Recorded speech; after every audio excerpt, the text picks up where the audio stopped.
जय श्री राम मित्रों। बातें कही अनकही दिल्ली से मैं ललित भसोड़ लेकर आया हूँ आज आपके लिए एक छोटी सी कहानी जिसका शीर्षक है मेरा क्या होगा।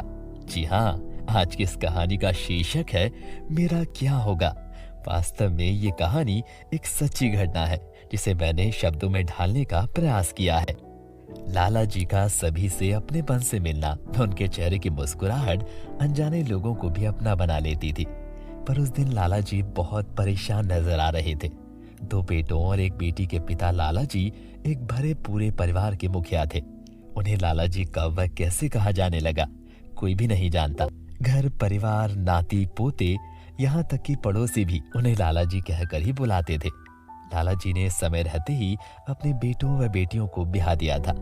वो सभी अपने अपने परिवार में बहुत खुश थे। लाला जी की उम्र लगभग 75 वर्ष थी। एक अच्छी बात ये थी कि उम्र के इस पड़ाव पर उनकी जीवन संगनी का साथ उनके साथ अभी तक बना हुआ था।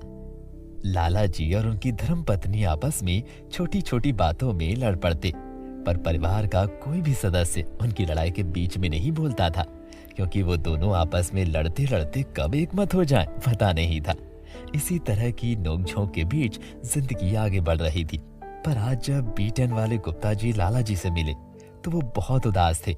कई बार पूछने पर उन्होंने बताया कि उनकी पत्नी की तबीयत ठीक नहीं है, बहुत बीमार है वो।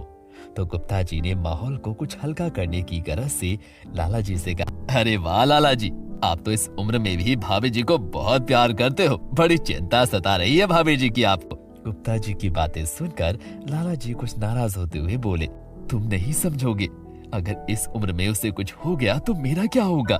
शाम को लाला जी के घर के बाहर बहुत भीड़ लगी थी। वहां पर मौजूद सभी लोगों के चेहरे मुरझाए हुए थे, आंखें नम थी।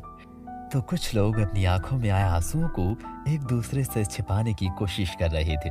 लाला जी के घर के बाहर लगी भीड़ को देखकर गुप्ता जी उनके घर पहुंच गए। उनका मन बहुत भारी हो चला था। किसी अनहोनी की आशंका से उनका दिल कांप रहा था। आज सुबह ही लाला जी ने उनको बताया था कि उनकी पत्नी की तबीयत ठीक नहीं है।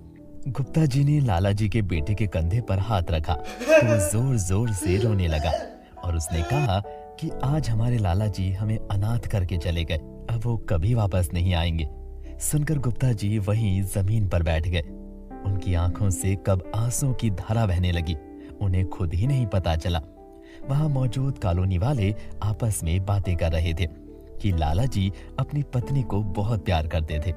कुछ दिनों से वो बहुत बीमार थी और लाला जी को उन्हीं की चिंता सता रही थी। उसी के चलते शायद उन्हें आज दोपहर में हार्ट अटैक आया और वो इस दुनिया से विदा हो गए, उनकी जान चली गई। तो वहीं गुप्ता जी को आज सुबह ही लाला जी के कहे वो अंतिम शब्द बार बार याद आ रहे थे कि अगर इस उम्र में उसे कुछ हो गया तो मेरा क्या होगा। मेरा क्या होगा। ललित भसोड़, नबी करीम, पहाड़गंज, नई दिल्ली, 55।